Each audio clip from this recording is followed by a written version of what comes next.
되시니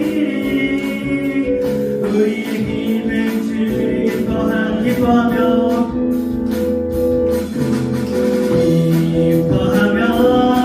승리의 노래 부르니 그 백성 주가 회복시키시네 그 사랑으로 억눌렸던 자 모아 칭찬하며 영성 얻게 하시네 전심으로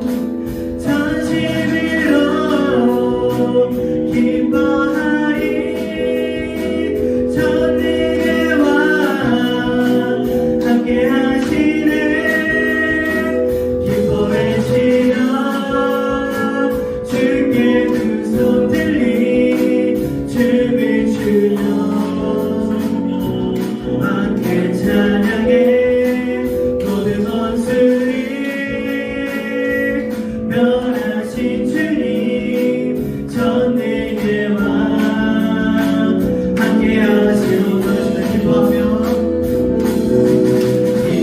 기뻐하며 승리의 노래 부르니 그 백성 주가 회복시키시네 그 사랑으로 억눌렸던 자 모아 칭찬하며 영성 얻게 하시네 전심으로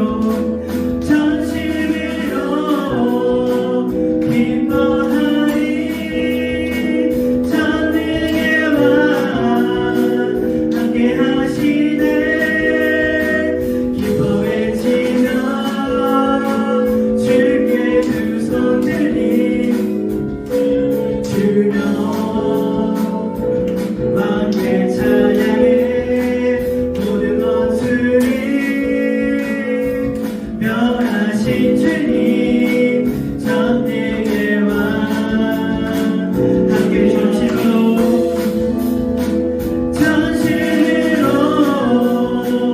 기뻐하리 전능의 왕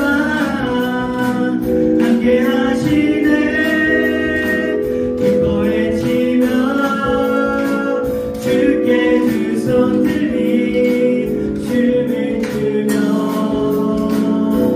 함께 찬양해 모든 원수를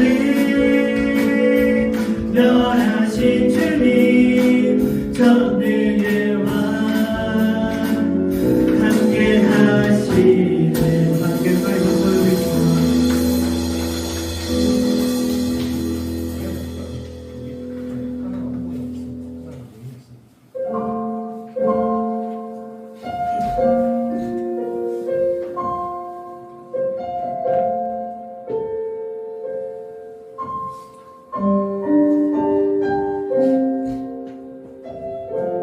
완전하신 나의 주 완전하신 나의 주 그의 길로 나 인도하소서 행하신 모든 일 주님의 영광 다 경배합니다 완전하신 나의 주 완전하신 나의 주 그의 길로 나 인도하소서 행하신 모든 일 주님의 영광 다 경배합니다 예배합니다 찬양합니다 주님만 날 다스리소서 예배합니다 찬양합니다 주님 홀로 높임 받으소서 완전하신 나의 주 완전하신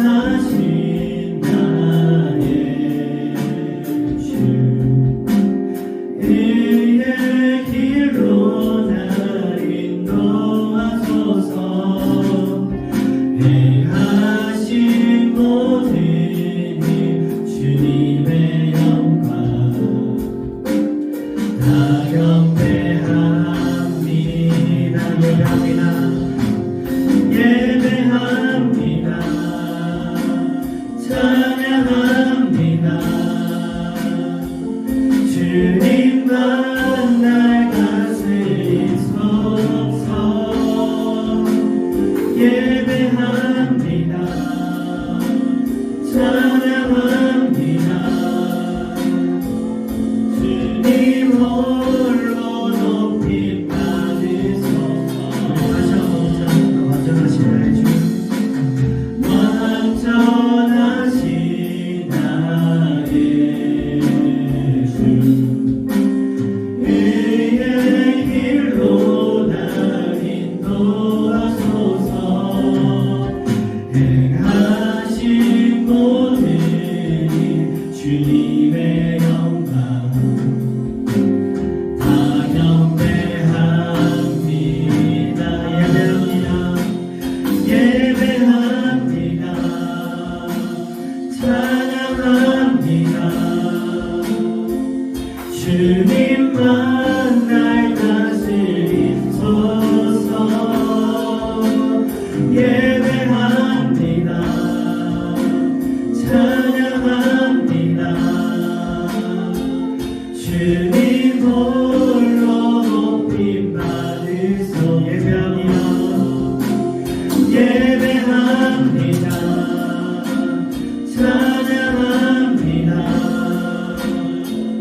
주님만 날 다스리소서. 예배합니다. 찬양합니다. 주님 홀로 높임 받으소서. 기도드리겠습니다. 오늘 이 시간 예배로 나아갈 때 오직 하나님만을 예배하는 예배자로서 나아갈 수 있도록 이끌어 주시옵소서. 다 함께 기도드리기 원합니다. 합시다. 하나님 아버지, 이 시간 예배로 나아갑니다. 주님께 나아갈 때 주님께서 주시는 그 말씀에 따라서 저희가 오직 하나님만을 예배하는 그런 예배자로서 이제 예배에 나아갈 수 있도록 주님 인도하여 주시옵소서. 주님 인도해 주시옵소서.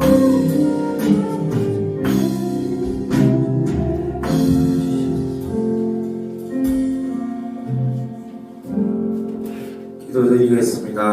자비로우신 하나님 아버지, 저희가 2024년 설 명절에 허락하여 주시고 지금까지 인도하여 주시며 감사합니다. 바쁜 일상 가운데 저희들은 하나님을 잊고 살면서 방황하며 혹시나 잘못된 길을 고집을 피우고 기도를 잊고 살며 죄에 넘어졌으며 하나님을 저버리고 살았던 적이 있음을 이 시간 고백합니다.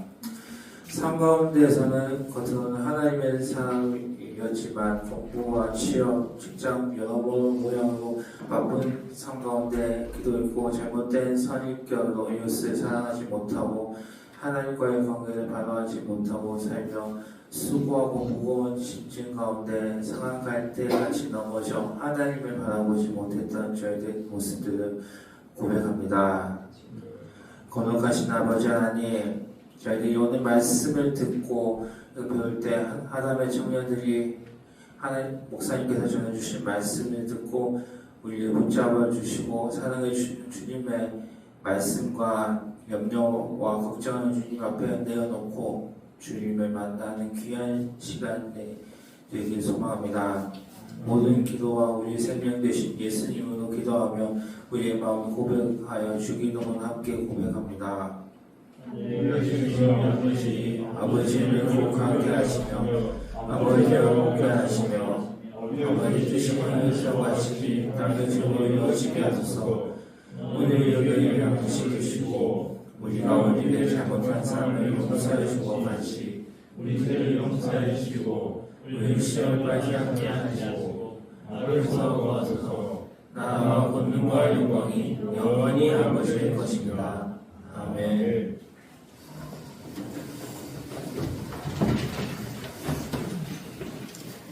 이 시간 주시는 말씀은 갈라디아서 6장 11절에서 18절입니다.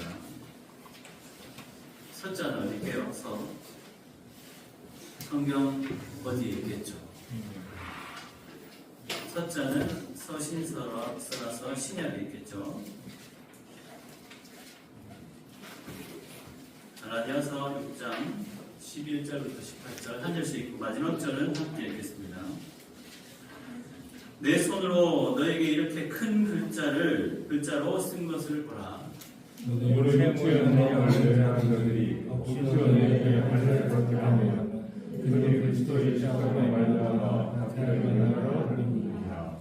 할례를 받은 그들이라도 스스로 율법은 지키지 아니하고 너에게 할례를 받게 하려 하는 것은 그들이 너희의 육체로 자랑하려 함이라. 그러나 내게는 우리 주의 그리스도의 십자가 외에 결코 이상한 것이 없으니 그리스도로 말미암아 세상이 나를 위하여 십자가에 못 박히고 내가 또한 세상을 위하여 그러합니다.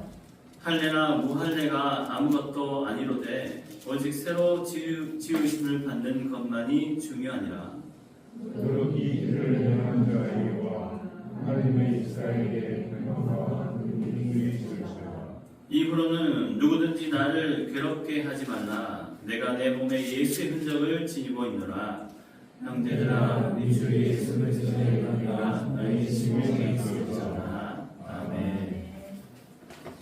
네, 오늘은 예수의 흔적이라는 제목으로 표현을 합니다. 여러분 설날 잘 보내고 있나요? 예. 네. 얼마씩 받았어요? 5만 원 받았어요. 나중에 내가 세배할까요? 줄래요? 자, 갈라디아서에 이 6장이 있는데 마지막 이 본문은, 이 패러그래프는 흔적에 대한 것입니다. 이 흔적은 예수 그리스도의 흔적을 말하고 있는 것이죠. 예, 흔적이라 하면 제일 처음에 저는 이렇게 떠오르는 것이 가축에게 이렇게 찍는 거죠. 낙인을 찍어요, 그렇죠? 불 벌겋게 달아서 뭐 A-1, A-2 옛날에 소에도 찍었고 그리고 돼지에게도 그렇게 찍었습니다. 그리고 그 찍음으로써 그 가축들이 소와 돼지가 누구에게 속해 있느냐라고 이렇게 표시하게 하는 것이죠. 옛날 사람들 중에 고대 노예 그리고 군인들도 이런 그 낙인을 찍었다고 합니다. 종과 노예는 달라요.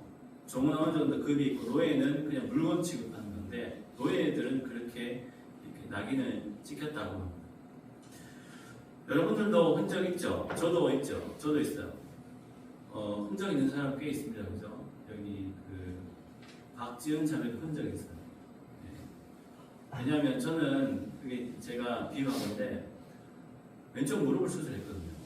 그 왼쪽 이 발목에도 뼈가 부러져서 눈바닥 부러져서 흔적이 있어요. 거기 우리 장하원 회장님도 흔적이 있고 전 우리 또 흔적이 있는 사람 다 있어요. 저 오른쪽에도 이렇게 흔적이 있어요. 아직까지. 네. 그렇게 흔적이 있습니다. 수술을 받거나 다치는 경우에도 흔적이 있지만 그렇지 않은 경우에도 수술을 안 하고 다치지 않아도 흔적이 있을 수 있습니다. 그죠? 사도 바울도 있었습니다. 사도 바울은 복음을 전하다가 받은 흔적인데 그 흔적은 꽤 많은 고통이 있었다라는 것을 이야기하고 있습니다. 1절에 보면 큰 글자로 썼다라고 합니다. 이 큰 글자라는 것은 굉장히 중요한 것을 뜻하고 있어요. 작은 글자로 이렇게 쓰면 잘 안 보이죠. 그죠? 별로 중요치 않고 내세울 게 없다라는 건데 바울은 큰 글자로 이야기하고 있습니다. 그 내용은 오직 의인은 믿음으로 구원을 받고 그리고 십자가의 구원은 예수님으로 말미암아 우리 구원을 받는다.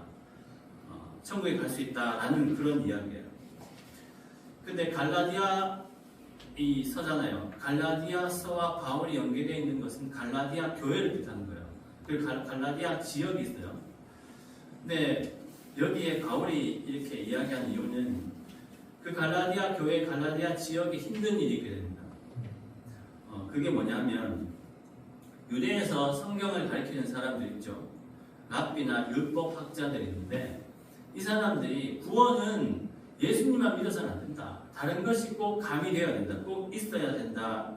라고 가르치고 있기 때문에 이 갈라디아 사람들 원래 예수님만으로 구원을 받는 것에 대해서 혼란이 있게 됩니다. 그 율법 교사들이 주장하는 것은 예수님으로 말미암아 믿는 것도 하지만 그 나머지 하나, 그것은 바로 율법인데 모세의 율법 안에 제일 중요시 여기는 할례라는 것이었습니다.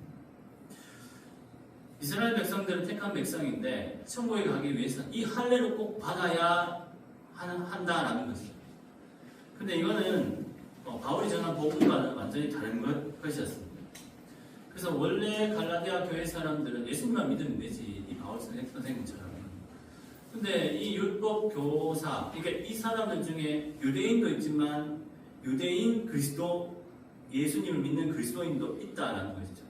그들이 이 구원은 두 가지를 같이 믿음으로 말미암아 천국에 간다 하기 때문에 이 교인들은 굉장히 헷갈리게 됩니다. 자, 이 사람들은 예수님만 아니고 다른 것도 가미가 되어야 된다라는 건데, 이 할례라는 것은 앞으로 그 구약으로 앞으로 가다 보면 굉장히 좀 복잡하고 이것이 그 할례를 통해서 다른 그 이방인들을 굉장히 많이 죽인 사건이 있었거든요. 그건 나중에 그 본문을 설교할 때 제가 나중에 언급하겠습니다. 구원에 이르기 위해서 인간의 노력이 필요하다면 예수 그리스도가 이 땅에 오셔서 고통받고 고난받고 죽으시고 부활하신 그런 하실 이유가 없어요. 그죠? 인간의 어떠한 능력과 의지로 말미암아 함께 구원을 받게 된다라는 것은 이거는 이렇게 된다면 옛날에 인간과 신의 개념부터 이건 완전히 달라져야 되는 거죠. 원래 인간 위에 신이 있었는데 이렇게 된다면 인간이 신을 믿을 필요가 없는 거죠. 혹간에 그런 건 있어요. 위대한 사람을 신으로 숭배한 건 있죠. 파라오나. 근데 그 사람들은 어차피 죽게 되잖아요. 그리고 다른 것을 믿죠. 태양신을 믿고, 그리고 굉장히 큰 자기들의 형상 괴물을 만들어서 하는데 그걸 믿는 이유는 사람이 종교심이 있기 때문입니다. 즉 신은 분명히 있는데 신의 형태를 어떻게 잘 모르니까 거기에 강대하고 위대한 사람이나 그 동물들 그것을 통해서 그렇게 우상숭배한 것이죠. 그렇다면 이들은 완전히 잘못된 거죠. 인간의 죄는 인간 스스로 통제할 수 없습니다. 그죠? 그렇기에 예수님만이 우리를 통제하실 수 있고 그 성령 하나님만이 우리 마음에 있기 때문에 그나마 우리의 죄성이 노출되지 않고 주님으로 인해서 구원받을 수 있는 것입니다. 근데 왜 이 율법학자 거짓 교사들은 이런 얘기를 하고 있는 것일까요? 이 율법 교사들은 외칩니다. 이렇게 모세의 율법 그 중에 흔적이 있어야 되는데 그것은 그 할례다. 하지만 그들도 지키지 못한다라고 그렇게 성경은 이야기하고 있어요. 그들은 본인만 자랑하고 있습니다. 그게 뭐냐면 내가 율법학자인데 내가 서기관인데 저 사람들을 한 30명 40명 할례시켰다. 나의 분거야 라고 하고 있는 거예요. 자신의 그 자리에서 자신의 권위만 자랑하고 생생내고 있는 것이죠. 할례나 세례는 예수님께로 가는 관문이지 이 할례나 세례 자체가 중요시 되어서 하는 거예요. 문이 있으면 그 문지기가 중요하잖아요. 문 안에 있는 그분이 중요한 거지. 우리가 예수님이 계속 두드려도 우리가 마음을 열지 않는데 그것은 문지기가 옆에서 열어주고 하는 건 아니에요. 성령 하나님이 우리를 도우시고 그리고 그러므로 말미암아 우리가 예수님을 믿게 되는 그 마음도 성령 하나님께 주신다는 거죠. 그러니까 하나님, 즉 예수 그리스도가 중요한 것이지 내가 솔직히 말해서 목사도 그렇게 중요하잖아요. 성도들을, 청년들을 하나님께 향한 안내자일 뿐이지 목사가 이렇게 이분이 뛰어나다. 그거는 바람직하지. 목사는 그냥 겸손히 섬기는 거예요. 예수님처럼 그렇게 가는 것이고 문지기가 중요하다. 목사님이 중요하다. 라는 것은 그것은 잘못된 것입니다. 바울은 오직 주님만을 위해서 구원된다는 것을 계속 이 갈라디아 교회, 갈라디아 성도들에게 이야기하고 있어요.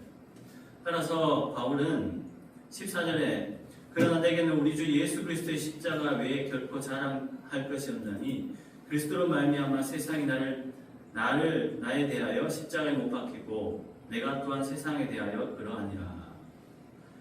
예수 그리스도의 십자가 외에는 자랑할 것이 없다라는 거예요. 이게 무슨 말이냐면, 자, 이재용 지금 뭐죠? 회장인가요? 예. 이 이재용 회장이 돈이 굉장히 많잖아요. 근데 그 사람이 이렇게 얘기해요. 내가 건강하고 내가 돈 많고 집이 한 20채 있으며 자동차가 10몇 채 있는데 그거보다 나는 예수님이 정말 자랑스럽다. 나는 예수님이 최고다. 그렇게 얘기하는 것이 아니라 내가 건강하고 그리고 내가 모든 학식과 이게 중요치 않다. 이 아무것도 필요 없다. 오직 예수님이 제일 소중하고 자랑스럽다라는 거예요. 가진 게 많다고 해서 그런 게 아닌 것이죠. 바울은 굉장히 뛰어난 사람이었습니다. 명석한 두뇌를 가졌고 가말리엘 그 선생님 가문으로 그렇게 내려왔던 정통 유대인이고 로마의 시민권도 가지고 있었어요. 최고의 학벌과 정말 율법적으로 온전히 잘 살던 사람이었습니다. 그런데 이제 그 사람은 모든 것을 놔두고 필요치 않다. 허상이다. 안개와 같이 없어진다. 오직 예수님만 최고다. 다른 것은 필요치 않다라는 것입니다. 여러분 세상 사람들은 굉장히 자랑 많이 해요. 예쁜 외모를 자랑하고 건강한 육체를 그리고 뛰어난 지식과 정보를 그리고 돈 많은 걸 자랑합니다. 외제차, 람보 뭐뭐뭐뭐 있죠. 그리고 우리 장원 회장 좋아하는 그 호 뭐뭐뭐 구 뭐뭐 모르죠? 말해봐요. 네, 알고 있죠. 포르쉐 911 버전도 많습니다. 그죠? 근데 옛날 게 있었죠. 네. 이런 것들은 보면 이렇게 자랑스러워 할 수 있어요. 말 안 해도. 하지만 그게 영원합니까?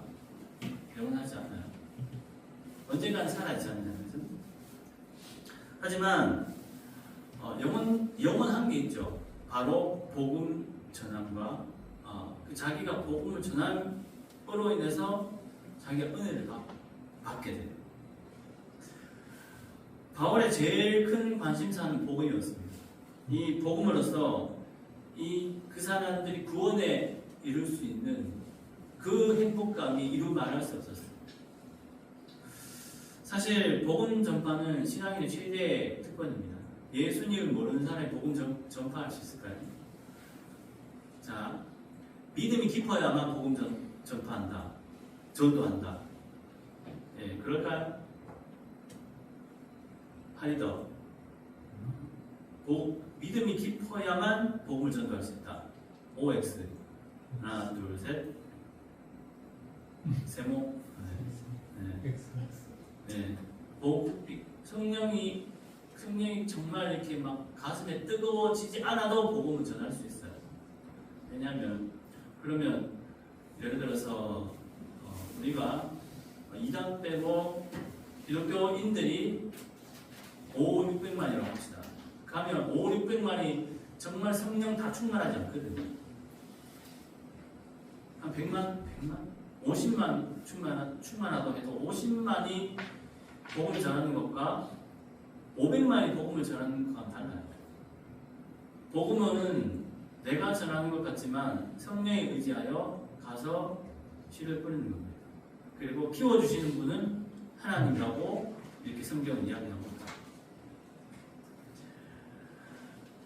복음을 전하는 데 있어서 다른 것은 허상이 될 수 있어요.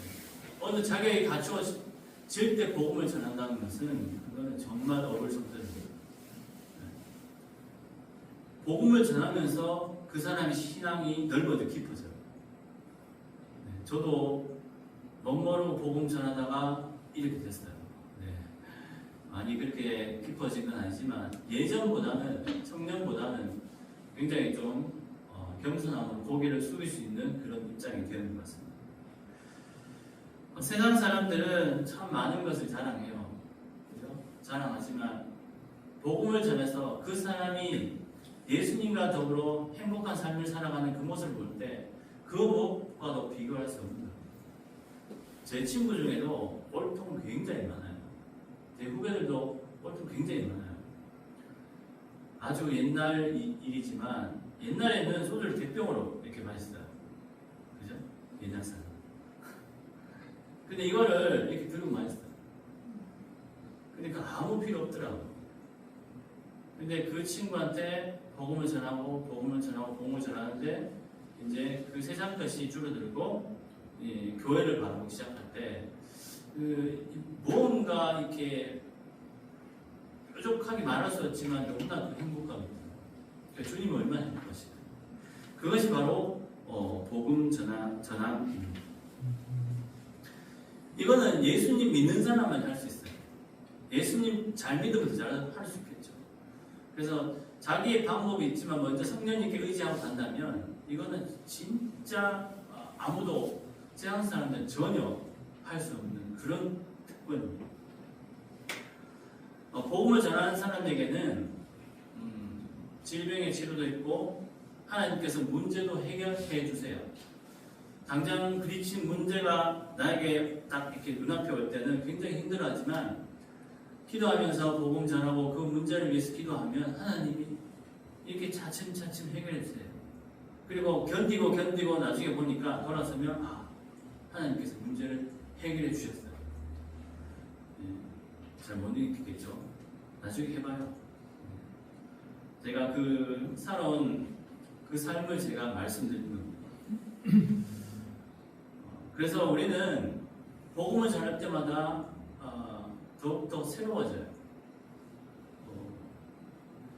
그 사람이 있든 믿지 않는 사람들이 복음을 전하면 더 좋은데 전할 때마다 예수님께 한 발자국 더 가는 내 자신을 보게 됩니다.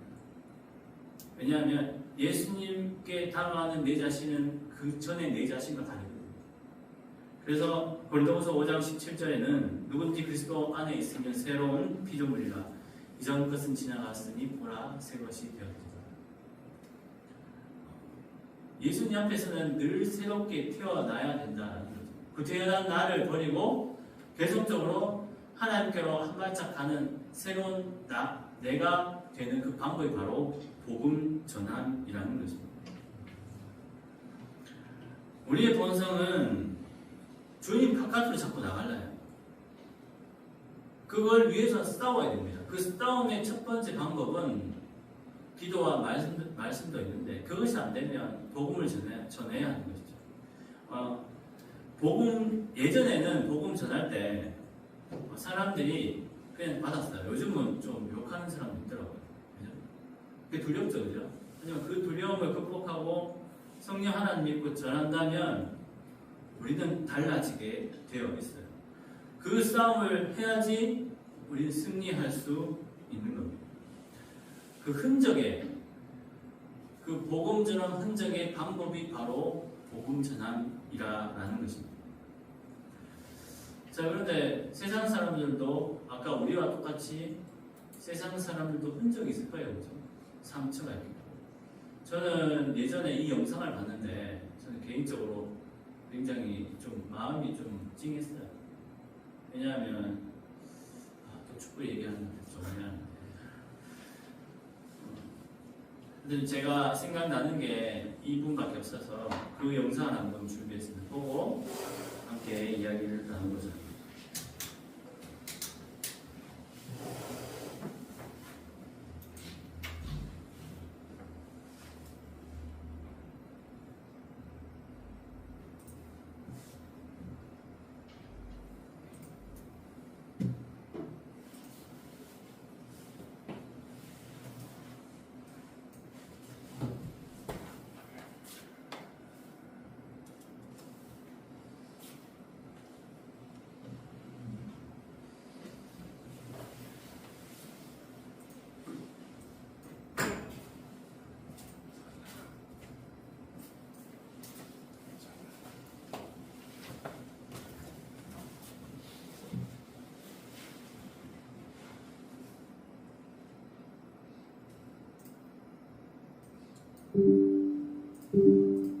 평발인지도 그게 불리한지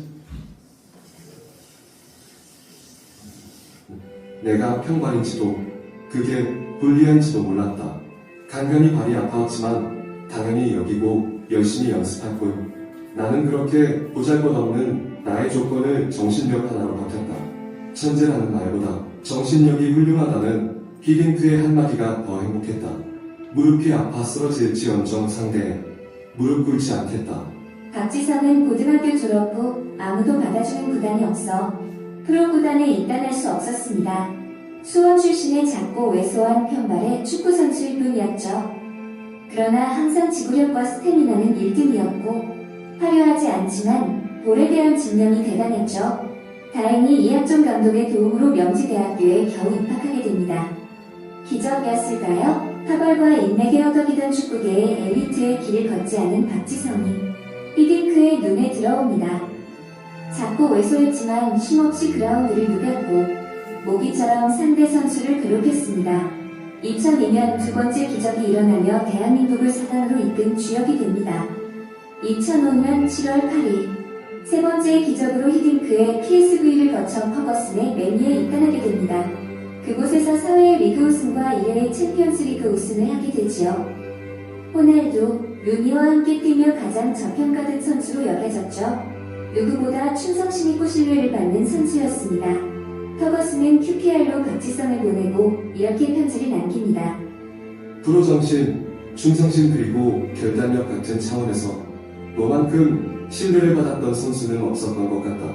특히 내 손자는 가장 좋아했던 선수였던 넌 다른 팀으로 떠나보낸 이후로 나에게 말을 하지 않고 있어. 아직도 마음에 걸리지만 너를 보낸 결정이 얼마나 어려웠는지 이해해주기 바란다. 박지성은 그렇게 QPR과 PSV를 거쳐 2014년 5월 33세의 나이로 이른 은퇴를 하게 됩니다. 국가대표 경기를 위해 비행기를 타게 되면 그의 무릎은 물이 차서 주사기로 빼내는 고통이 어쩌면 다행히도 끝나게 된 걸 수도 있습니다. 박지성은 감독의 속을 썩인 적이 없는 모범생이었다고 하죠. 술, 담배, 여자 근처는 가지도 않았던 노력파이며 자기 관리에 철저한 선수였죠. 수줍고 조용한 성격이었지만 영어에 빠르게 적응했고 이제 맨유의 엠베서더로 행정가로 제2의 인생을 만들어 나가고 있습니다. 대한민국의 캡틴, 아시아 최초 프리미어와 챔피언스리그 우승자, 일본을 숨죽이게 한 산책 세리머니, 2002년 월드컵 4강 신화의 주인공인 박지성. 스포츠를 사랑한 나의 첫사랑이자 나의 영웅 박지성, 너무 고마웠습니다. 네, 좋습니다. 네, 감전TV. 박지성은 참 밟으면 상처가 굉장히 많이 났죠. 발가락이 완전 삐뚤더라고요. 그만큼 축구를 열심히 했고 또 나라를 위해서 수고를 했습니다. 33살에 젊은 나이, 저는 35살로 은퇴했는 줄 알았는데 굉장히 더 일찍 은퇴했거든요. 근데 바울도 이렇게 흔적이 있었습니다.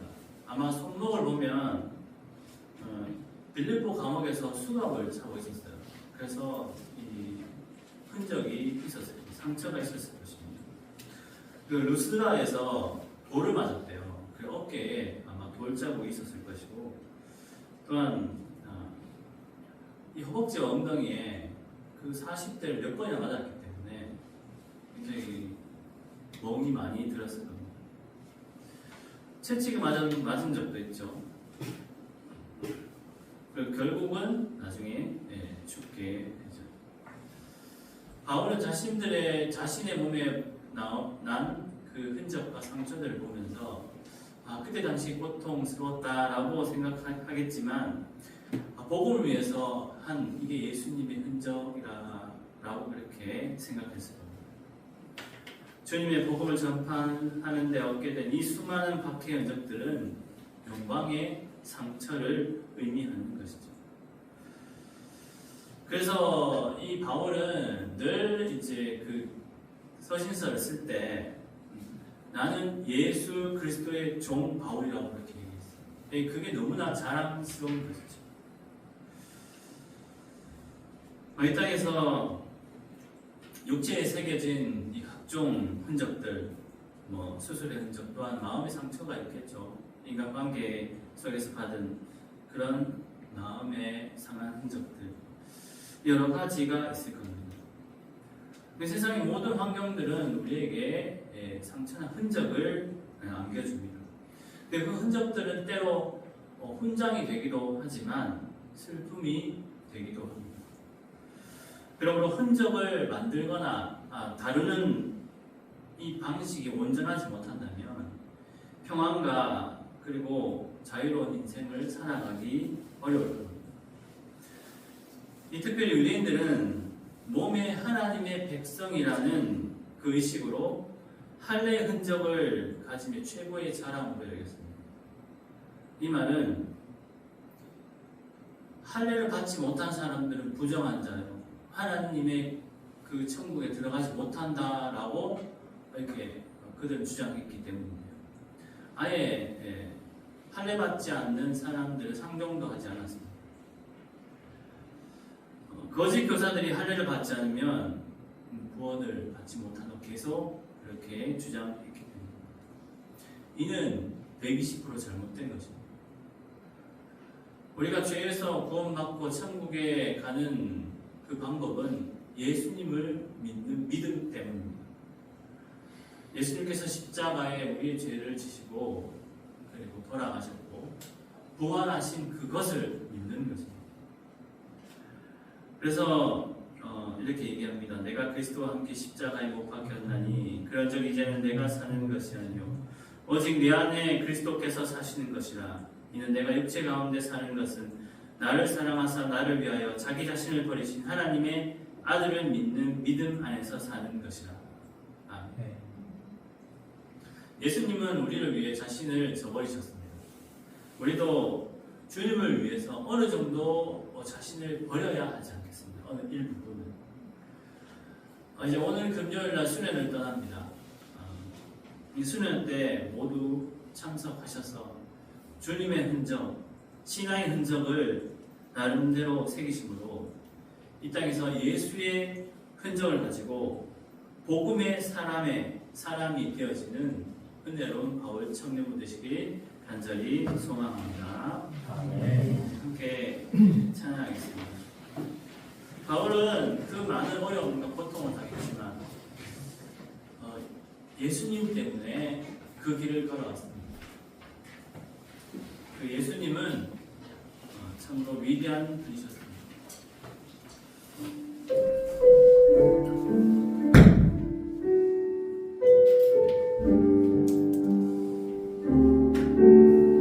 위대한 그 사랑으로 십자가 주님 지셨네. 세상 속에 빛 되었네. 그 주님의 피로 사셔서 영원한 생명 주셨네. 값없이 주신 다시 한번 찬양합니다. 위대한 그 사랑. 위대한 그 사랑으로 십자가 주님 지셨네. 세상 속에 빛 되었네. 그 주님의 피로 사셔서 영원한 생명 주셨네. 값없이 주신 그 천사. 예수 때문에 사랑하고 예수 때문에 사랑하고 예수 때문에 완전하고 예수 때문에 완전하고 예수 때문에 사랑하고 예수 때문에 행복하고 예수 때문에 예수를 이전합니다. 더러워진 많은 죄를 더러워진 많은 죄를 그 피로 대속하셨네. 오늘도 승리 주셨네.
우리는 예수님 믿는 청년으로서 얼마나 주님의 흔적이 있는지 뒤돌아봅니다. 이제 이 땅에 나가서도 살아갈 때 예수님의 흔적으로 살아갈 수 있도록 도와주시옵소서. 그 마음에 강력한 하나님의 은혜가 우리 가운데 있게끔 하여 주시옵고, 은혜로 말미암아 나가는 우리의 모든 행함과 말투와 그 눈빛이 정말 예수님의 향기가 될 수 있도록 도와주시옵소서. 보이지 않는 청년들 하나님 돌봐주시고, 지금 설 연휴가 있는데 안전하고 행복하게 이 설 연휴 잘 지내서 또한 이 다음 주에 온전히 만날 수 있도록 역사하여 주시옵소서. 한 가지 더 기도할 것이 있습니다. 이제 오늘 금요일, 토요일 저희 수련회를 가게 됩니다. 이 청년들 수련회가 하나님 기뻐 받으신 수련회 될 수 있도록 도와주시옵소서. 수련회가 천국 잔치 되게 하여 주시옵고, 정말 오병이어의 기적이 일어날 수 있게끔 하여 주시며, 우리 청년들이 그 마음이 넓어지고 깊어져서 예수님의 온전한 제자로서 나갈 수 있도록 그 충육 수련회를 축복하여 주시옵소서. 가는 자나 오는 자나 그리고 남아있는 자나 하나님 동일한 하나님의 동행이 속히 될 수 있도록 도와주시고, 하나님 그 안에 정말 일정과 건강과 모든 것을 하나님께서 주관해 주시고, 정말 악한 영이 틈타지 않고 일곱 길로 도망갈 수 있는 은혜가 있도록 주여 인도하여 주시옵소서. 감사드리며 거룩하신 예수님 이름으로 기도드립니다. 네, 찬양하시면서 준비하신 예물 드리겠습니다.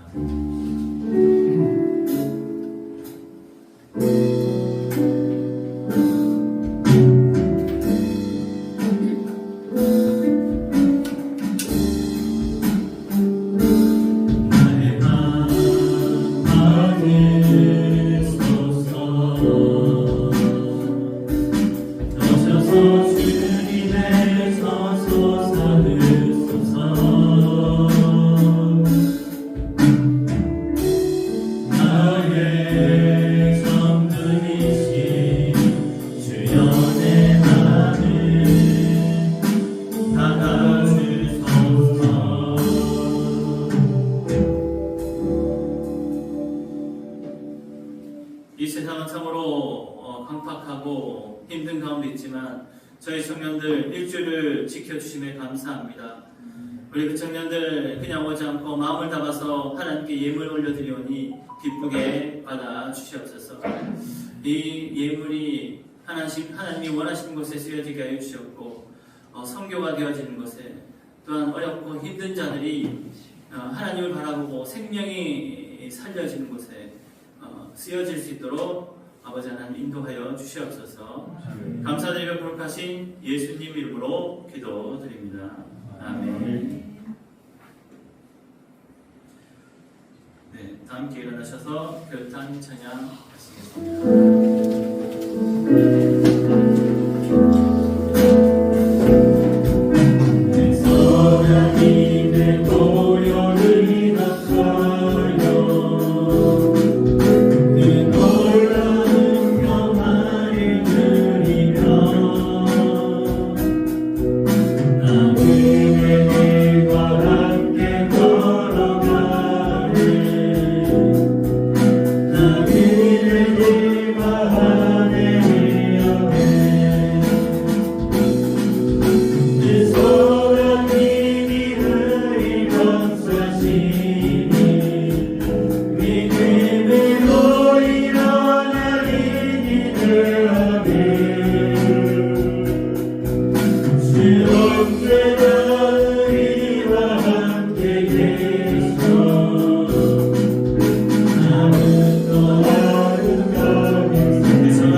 이제는 주 예수 그리스도의 그 크신 은혜와 아버지 하나님의 무한하신 사랑과 성령의 이끄심과 그리고 역사하심이 정말 주님의 흔적을 가지려고 애쓰고 노력하고 기도하고 나아가는 우리 청년들 머리 위에 영원히 함께 하시기를 간절히 축원하옵나이다.